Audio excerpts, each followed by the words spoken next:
Assalamu alaikum, everyone. Hello again, and nice to have you back to continue our journey into the history of English literature. Last time we spoke about the Renaissance, and we spoke about four major things in the Renaissance. Number one, geographical discoveries. Number two, scientific developments and advancement. We spoke about new thought, new thinking in terms of religion and in terms of humanism. We spoke about that. And then we also spoke about literature and how everything was influencing literature in a way or another. A crucial point we discussed last time is how this book does not mention two important things. Number one is colonialism, and number two is imperialism. When usually English books speak about the Renaissance or the Renaissance, they speak about it in terms of new geographical discoveries, how European people, the white Christians of Europe, managed to discover new worlds in America, in Africa, and in Asia. And the book here doesn't say that there were native people living in America, in Africa, and in Asia. And this is something we described in a way or another as whitewashing, because the book is hiding the crimes, the massacres, and presenting the British Empire as all good, pure and good. We spoke about Shakespeare, we spoke about Hamlet, and how Hamlet is the most important play probably in the history of humanity. And we studied or examined to be or not to be. That is the question, as a soliloquy. And again, we said a soliloquy is an important dramatic device in which the actor is talking to himself, but saying his thoughts out loud. Okay, so the actor is alone. Solo means one. The actor is alone on the stage. No one else is there. And mainly he, but sometimes could be she, communicates with the audience inner thoughts and inner conflicts. In a way, reveals plans, reveals secrets. And this is crucial in drama because the audience, the people in the audience are very important to the play itself. Sometimes the audience know more than the characters because of soliloquies. Now, Hamlet as a play is based on 7 major soliloquies. And these soliloquies show how Hamlet develops, how he progresses in time. Today we'll speak more about Shakespeare, his plays, and his contribution to English language, English literature, and even English thought. Before I do that, we have someone here to recite or read something from the book here. Can you come here, please? From King Richard II. For God's sake, let us sit upon the ground. If you want to follow her, you can look it up here. For God's sake, let us sit upon the ground and tell sad stories of the death of kings. How some have been deposed, some slain in war, some haunted by the ghost they have deposed, some bossed by their wives, some sleeping killed. All murder within the hollow crown that rounds the mortal tombs of a king, keeps death his court and the unsets, scoffing his estate and grinning at this bomb, allowing him a breath, a little signs. Go to the end, okay. For you have but mistook me. Go on. I live with bread. I live with bread like you, feel what, taste bread, need friends, suggested thus, how can you say to me I love you? Very good. Very good. I'm sure with more practice and more rehearsal you can be better, improve your pronunciation, and really depict the passion of this. At the end of this course, this class, I'll show you a video of like 3 or 4 recitation of this really masterpiece by Shakespeare. So when we spoke about Shakespeare, we said his plays are generally divided into tragedies, comedies, and histories. But there are other divisions. So a tragedy is a play like Hamlet, is a play where the main character or the main characters die on the stage. It's complicated, there's chaos, life is turned upside down, people die, people get killed, and that's a tragedy. A comedy, on the other hand, is another play by Shakespeare, another type of plays where there could be trouble, there could be problems, there could be complications, chaos, disorder. But at the end of the play, everything goes as everybody wishes in the beginning. So they generally end happily ever after. This is a comedy. Okay, there are complications, but generally nobody dies. There's no blood. Now, a history or histories, history plays, as the name suggests, they are about historical events and generally about English kings. We have King Richard II, King Richard III, and some of these histories go to Europe, take stories from Europe, mainly from Rome, and that's why they're called Roman plays. A Roman play is generally, again, a historical event that took place in the Roman Empire, sometimes probably mainly in Italy itself. Now, some of the plays were classified generally as comedies because, again, nobody dies. Like The Merchant of Venice. The Merchant of Venice, in a way, ends happily. So people for a long time thought it to be a comedy, but nowadays, because there are new theories, new ways of thinking, people change their opinion about this play. Because what happens is, yes, Bassanio and Antonio are not hurt. They get the things they wanted. But Shylock, the Jewish character, what happens to him? He loses his daughter. He converts to Christianity. He loses most of his money. And he himself has to leave Judaism, his religion, and convert to Christianity. So for Shylock, is this a good ending or a sad ending, a tragic ending? Tragedy. It is a tragedy, a tragic ending. So nowadays, because of new perspectives, new ways of understanding and studying literature, many people started to say, no, this is not a comedy. It's a serious comedy. It's a tragic comedy, or it's a problem or serious comedy. So again, the major divisions are comedies, tragedies, and histories. But between these, we can add extra divisions. My question again, why are some plays now considered to be serious comedies or problem comedies? Can you say that? Because new theories appears and the way people think is changed from the past. Exactly. Again, go. I think because our lifestyle changed. Very good. We have more problems. Now, Shakespeare wrote his plays about more than 400 years ago. Have people changed ever since? Yeah. Of course. And even his audience, as Christians, white Christians living in London, and if you change the audience, you bring, for example, Jewish audience, Muslim audience, Africans, Asians, are they going to react in the same way? No. Certainly no. Because we have different backgrounds, different ideologies, different something. So at a time when probably the Jewish people were considered to be bad, maybe people were happy that this happened to Shylock. But now, because people are more understanding, more open, as Muslims, we don't want anyone to accuse us of being terrorists because someone did something wrong. So from a human perspective, as Palestinians, we'll talk about this later on, how we Palestinians can easily identify and feel sorry for Shylock because he was a victim, exactly as we are victims now to the Israeli occupation.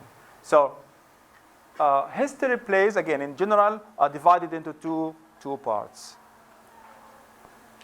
Plays that discuss kings, mainly from England. And we can see in the name of the plays Richard II, Richard III, etc. Or it could be taken from Europe, Some of these plays are called Roman plays.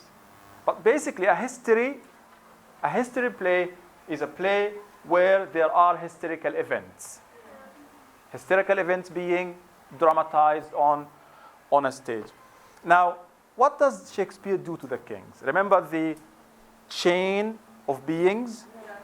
The great chain of beings? Because the King of England became the head of the Church of England, the most important man in England, and he became God's representative. You had to obey the king. You can't disobey the king. And we've seen how Hamlet was having difficulty deciding whether to kill the king or not, despite the fact that the king killed his father. Because it wasn't easy to kill the king. The king is, in a way, is a god-like figure. He's like God on earth. So what happens now is that Shakespeare humanizes the kings. Because for us, if we have a king now, we don't see him. We can't see him. We can't meet him because we are ordinary people. So for us, the king appears to be a distant figure. Someone to fear, right? Someone intimidating. Someone that terrorizes us just by being there. Now Shakespeare brings those kings down to who? To the audience, to the people. He humanizes them. He gives them more human aspects, more human experiences than we think of. So he depicts them as humans, not as gods. He depicts them as sometimes good, sometimes bad, sometimes good, sometimes evil even, sometimes as smart, sometimes as clever, sometimes as foolish. In a way, Shakespeare was humanizing the kings, presenting them to the people in a way that makes them humans. And it is said here in the book, which is partly true, that Shakespeare was careful not to offend the kings. So when he does something, he brings kings from the past. When he wants to criticize kings more, he brings kings from Europe. Like the King of Denmark, it's in Denmark. Probably Macbeth, another stories. So why doesn't Shakespeare directly and openly criticize the kings of England or the Queen? Can you tell why? I think because the king or the queen would get mad and Yep. try to ruin his... Imagine Shakespeare directly and openly saying bad things, negatively portraying the kings. He might get destroyed. He might get probably killed, or at least imprisoned, or censored. You know, censorship, where okay, write this, don't write that. Play this, don't play that. But Shakespeare was smart. He was smarter than anyone could imagine. So sometimes he would do it. He tried to save himself and save his place. Of course, because this is self-interest. But Shakespeare does not stop there. Sometimes we have him indirectly, implicitly criticizing the kings. Remember again, the king is supposed to be like a statue, distant, godlike figure. But when Shakespeare brings them down to people on the stage, when people play the kings, and sometimes, did you study King Lear? Do you know anything about King Lear? In King Lear, the king, in a way, is stupid, is foolish. So it indicates that the king can be weak. The king can be evil. They're not pure good. They're not. When Shakespeare does this, in a way or another, he's shaking the image of the king. He's telling the people kings are human beings too. They can make mistakes. They can be good and they can be evil. We'll see how he does this in some of the examples. This is important. So Shakespeare brings them down to earth, humanizes them. He's careful, but indirectly there is criticism. So if I ask you if Shakespeare never criticizes the king or the monarchy, it's false. He does sometimes indirectly, sometimes openly, but he brings kings from outside England. But doesn't he criticize them by killing them in a play? They die, yeah. They're humans, they eat, they're weak, they commit murders. Didn't the king get mad when he saw the play? We'll see, probably we can't talk about this. Shakespeare was... Hamlet killed the king. But wasn't that just, how do you feel about Hamlet killing the king? Was it justice or not? No, it was justice, but for him, why would the king die? I'm a king. Because the king already killed a king. And by the way, Hamlet's father killed another king. So it's just all connected in a way or another. Justice was served in a way or another. Okay? In Shakespeare's plays, when he speaks about England, he's very respectful. He loves England. It's his nation. There's always this theme. Sometimes he makes fun of England. In Hamlet, he does this because Hamlet was in Denmark and the king wanted to send him to England to be killed there, to die. Probably suggesting that people go to England to die. It's where death resides, etc. But generally, there's good stuff about England. Look at this example here. How Shakespeare, again, has much concern, much love for his nation when he says, it's in the book, if you want to follow that, page 25. This royal throne of kings.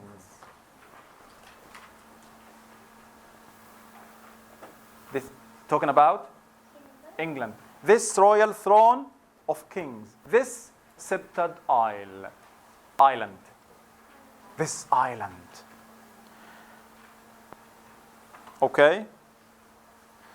In another example, probably next below. Now here is King Henry is depicted again as a courageous king who fights for his own people and for England itself or herself. So the kings are powerful. They're there not for their own interests, but also to protect the land against the enemies and to protect the people against the enemies. I love this couplet. Look at this. Again, he's encouraging people to be part of the battle, to fight back, because there was a breach in the wall, seemingly. You know, a breach when you have a wall surrounding the city, or when someone makes a hole, this is called a breach. A breach. So once more onto the breach, dear friends, once more. Let's go, let's defend, let's attack back, let's fight back, encouraging them. And notice how he says, dear friends. He's humble, he loves his people and his soldiers. Or close the wall up with our English dead. If we don't defend England heroically, England is going to die. The personification here is beautiful of England being a person that could be killed. However, not all kings in Shakespeare are heroes. And sometimes we love the ones who are villains in a way, not because we love evil, but because they are more interesting as characters, as literary figures. And this is King Richard II. This is not a strong king, a godlike figure. King Richard II is depicted by Shakespeare as humble, as modest, as a weak king, as an ordinary man who suffers from certain, issues.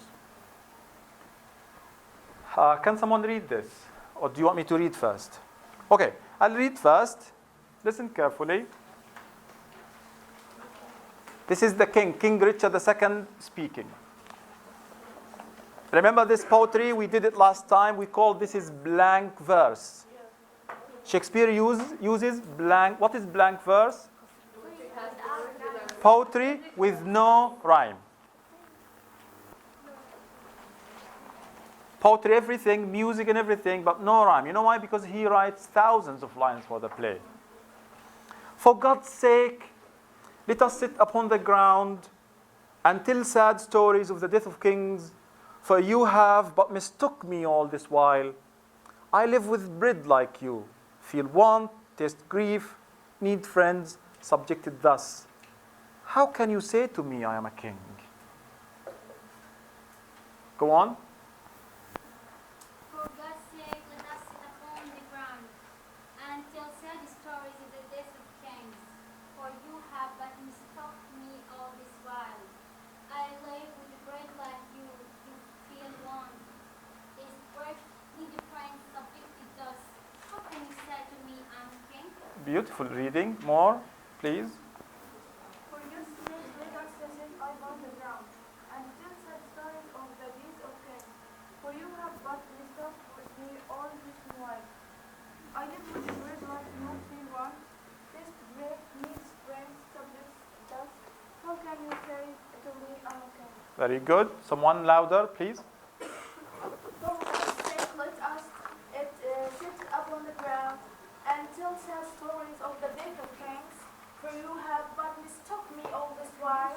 I live with bread like you, feel want, taste grief, need friends, subjected thus. How can you say to me I am a king? I love this reading.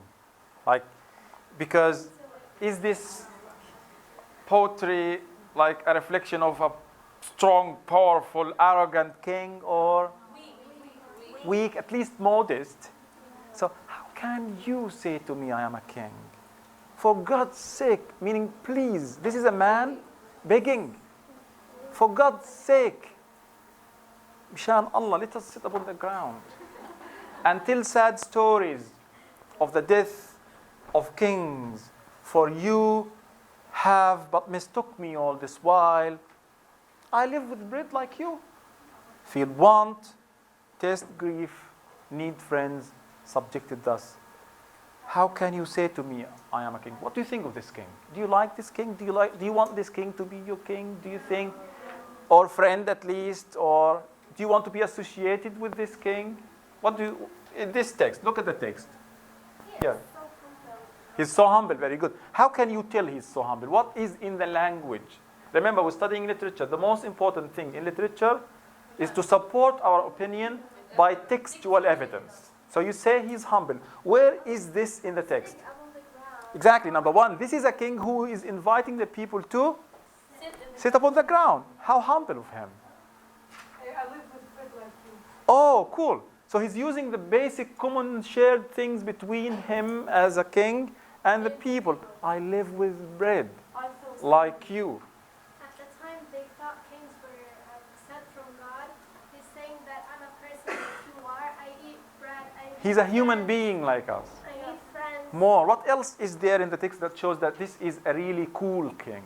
He's fun to be around. Yeah. He needs friends like everybody else. He sort of negotiate with the saddest. And that is the most important. He's communicating his feelings and emotions to the people. He's not distancing himself from them. More.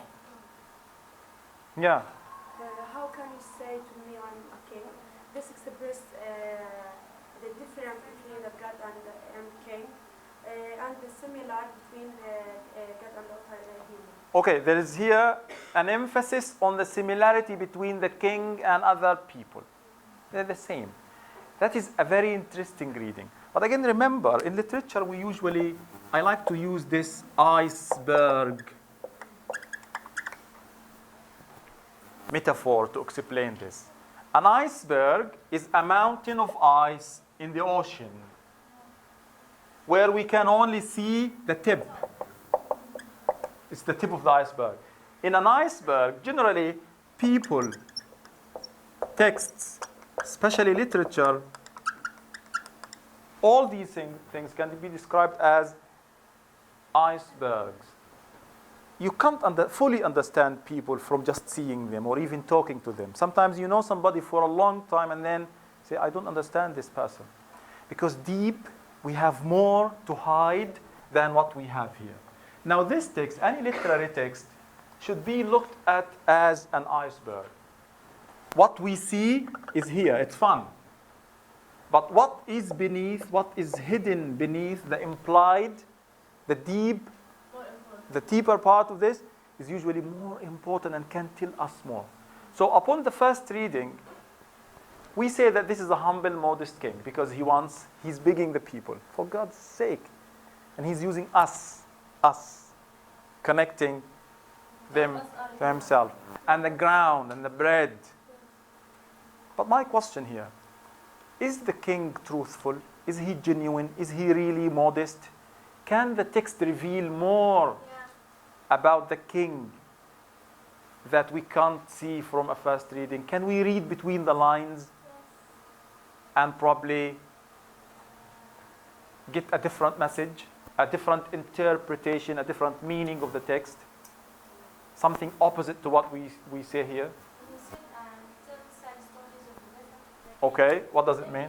He's just pretending to be humble because he's afraid from the death. Interesting. So probably he's not truthful, he's not genuine, because he's probably afraid. There's fear here. He's afraid he might die, he might lose his power. So now that he's about to lose his power, now you want to tell us that you want to sit upon the ground and tell sad stories of the death of kings? Interesting. More. What else? Maybe he's being so humble to clear his responsibility from any mistakes he made. Very good. Interesting. But where can you find this in the text? So she's saying that this is a king who is escaping his responsibility. And the last time he said, how can you say to me, I'm a king? So the question, a king is a king. He's responsible for everybody, for everything, more or less. Now that there is probably trouble, there's a responsibility saying, how can you say to me I'm a king? So the question here indicates that he's escaping from his responsibility. What else can you see? And also for you have but to stop me. Okay. What is this? Maybe he has done this. Can you elaborate? He's trying, people were trying to just like say that he did so many mistakes, but Okay. it's a very another. How can you elaborate more on this? What do you understand from this line? For you have but mistook me all this while. Please. Maybe he's saying that he has done mistakes and he has. Is he saying this? Where is he saying he has done mistakes? No, he's saying that I've been a person. I showed you my tip of the mountain. But Okay. I have deep feelings and deep thoughts that I live with bread for you. Like What does interesting? But what does this tell us? You took me wrong. People he's trying to convince the person that people misunderstood him, but he truly Is he admitting? Is he confessing his errors, his mistakes?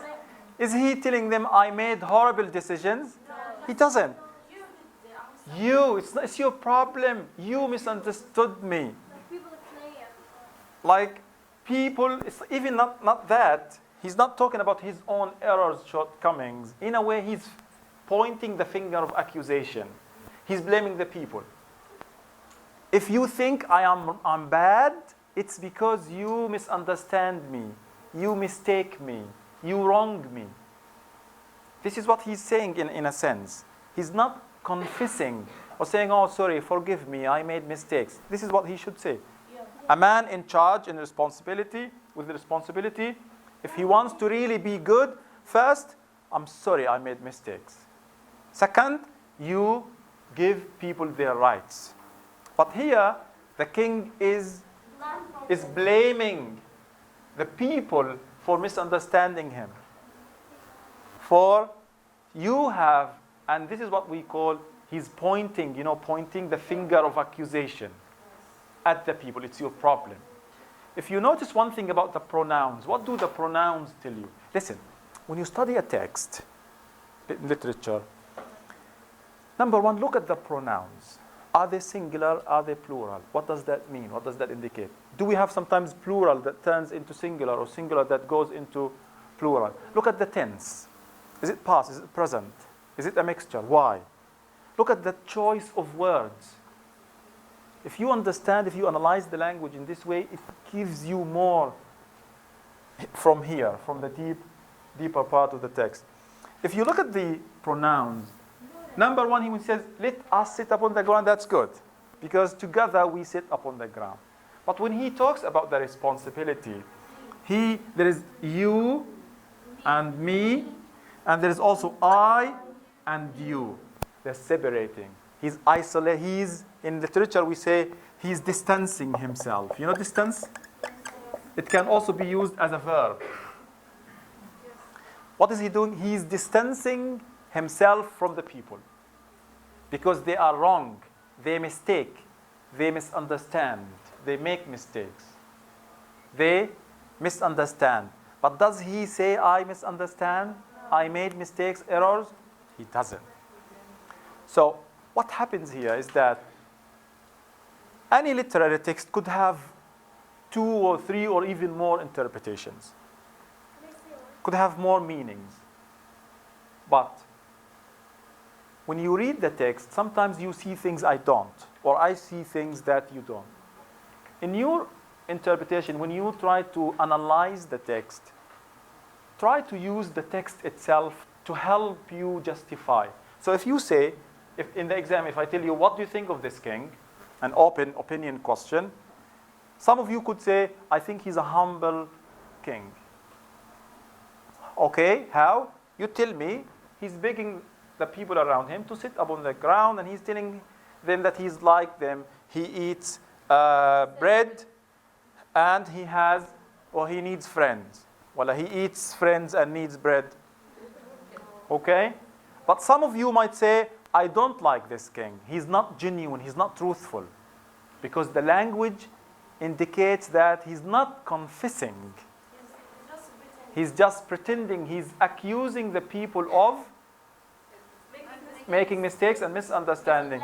And in the pronouns here, he distances himself from them. For you have mistook me. Here he could have easily said, we live with bread like you. Or we live with bread. But in reality, no, it doesn't happen this way. The king, yes, eats bread, but next to the bread, there's a lot of other kinds of food.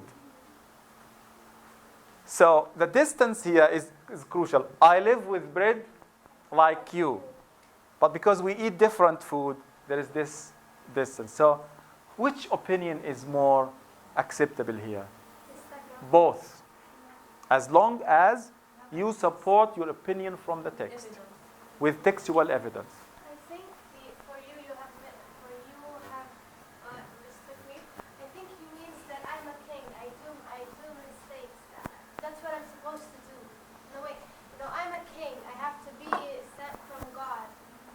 What here, mistalk? Yeah, you understand? Okay, who's doing the mistaking? This is, by the way, Old Middle English. It should be you have mistook, mistaken. Okay, who's doing this? The people. You. So you are to blame. You are to blame. Please. Maybe the king is not that clever to deal with the language and... No, kings are clever, especially in language. But again, this is Shakespeare. He's giving him a royal language. Okay? Now, another king in Shakespeare, another famous king in Shakespeare, that is really interesting. He's Richard III. Okay, notice, so sometimes we give a lot of details and we tell the stories, and sometimes we just focus on one little thing. This is what we want so far. Now, Richard III is described as a wicked man. Do you know Machiavelli? Do you know Machiavelli? Have you ever heard of Machiavelli? Machiavelli is, what do you know about him? Okay, Machiavelli is an Italian writer who wrote the famous book called The Prince, in which he kind of said something like, the end justifies the means. How would you translate that into Arabic? The end, please? Okay, so if you have a good noble goal in like probably getting full mark, in a way, it means it's okay if you cheat. Okay, I don't want to talk much about Machiavelli. So the term Machiavellian means someone who is wicked, someone who deceives, someone who tricks people in order to achieve his goals. So we have a king, King Richard, who's a Machiavellian character. In the play, there is this amazing, wonderful couplet or 2 lines of verse. This is, by the way, funny because he's talking about the enemy. The enemy is his brother. A king fighting with another king who happens to be his brother. He says, now is the winter of our discontent. And by the way, this is something that Shakespeare coined. Winter of discontent is a Shakespearean phrase. One of the many he came up with. Now is the winter of our discontent, made glorious summer by this son of York. This son of York is his enemy, brother. Now is the winter of our discontent. Made glorious summer by this son of yours. What do you notice about this? About the language? Now, urgent, urgency, immediate. What else? Do you find, contracts? Remember the binaries? Opposites? We have winter and summer. Generally, winter symbolizes cold, and cold symbolizes generally people, sadness, death, dark. And summer in hot, heat, life, colors, trees, especially in England. The summer is really, it's not that good, but summer brings life, brings the sun. What else do you notice about the choice of words? Okay, what about it?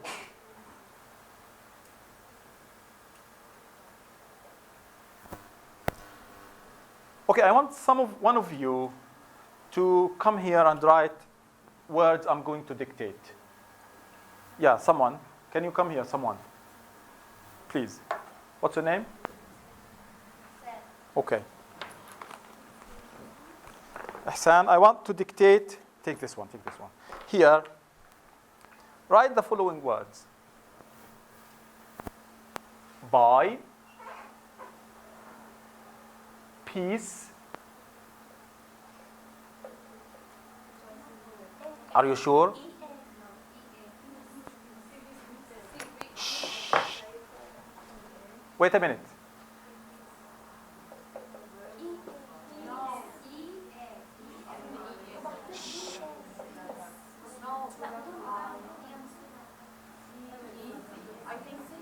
Okay, peace. Shh. Listen. Okay, sun. Thank you. No, thank you.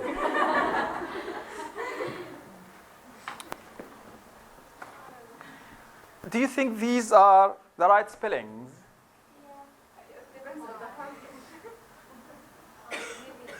I could give her 10 out of 10, or I could give her a 0. Because I could say, no, I want by, or by, I want peace, and I want sun. That's why it's interesting when someone asks about a particular word, usually ask for the spelling or the context. What is this? Now in English there's an important literary term called pun. Pun. And Shakespeare is fond of puns. A pun, when one word could have two meanings, or a word, the way a word sounds resembles another word. These are puns. We pun on words with similar sounds. Or sometimes the word could have two meanings. So what is a pun? A pun is a device, generally a literary device, when one word has two meanings, or two words sound the same or similar. If you want to understand Shakespeare, you need to understand what puns are. A pun is very important because it gives two meanings, double meanings. Can we find a pun here? What does it mean? How is it a pun? It could be a sun, the sun. What makes a winter a summer? The sun. But Richard III, he is also talking about his brother, the son of York. He is the son of York. And at the same time, the king is usually represented as the sun itself. Exactly. This is what it is we have it in Arabic. Now, in a way, he's saying now is the winter of our discontent. But this winter is turning into a summer because of the sun, because of the king. Because the king brings life and brings the summer. This is what this says. However, when you read the whole play, you'll find that this is ironic because for most of the play, The Son of York does not appear, does not come on stage. That's why the whole stage play is about death and cold and darkness, because the sun and the sun do not make it to the stage. In brief, Shakespeare plays upon the word. A pun is when you play upon the word. A play on word that have similar sounds, or words with different meanings. Okay, finally, I'll just go for a video here to play. For God's sake, let us sit upon the ground and tell sad stories of the death of kings.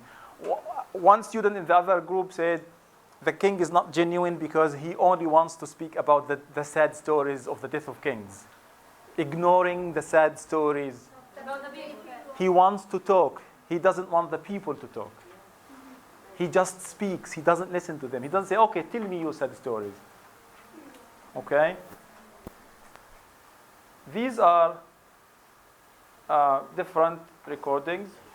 God's sake, let us sit upon the ground and tell sad stories of the deaths of kings. How some have been deposed, some slain in war, some haunted by the ghosts they have deposed, some poisoned by their wives, some sleeping killed, all murdered. For within the hollow crown that rounds the mortal temples of a king keeps death his court. And there the antic sits, scoffing his state and grinning at his pomp, allowing him a breath, the little seam to monarchize, be feared and kill with looks, infusing him with self and vain conceit, as if this flesh which walls about our life were brass impregnable, and humoured thus, comes at the last, and with a little pin bores through his castle wall, and farewell, king. Cover your heads, and mock not flesh and blood with solemn reverence. Throw away respect, tradition, form, and ceremonious duty. For you have but mistook me all this while. I live with bread like you, feel want, taste grief, need friends. Subjected thus, how can you say to me I am a king? Another one. Let us sit upon the dish. Let it once, well. Let's see this. By their what? Well, king. Let us sit around and tell sad stories of the death of kings.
subjected thus, how can you say to me, I am a king?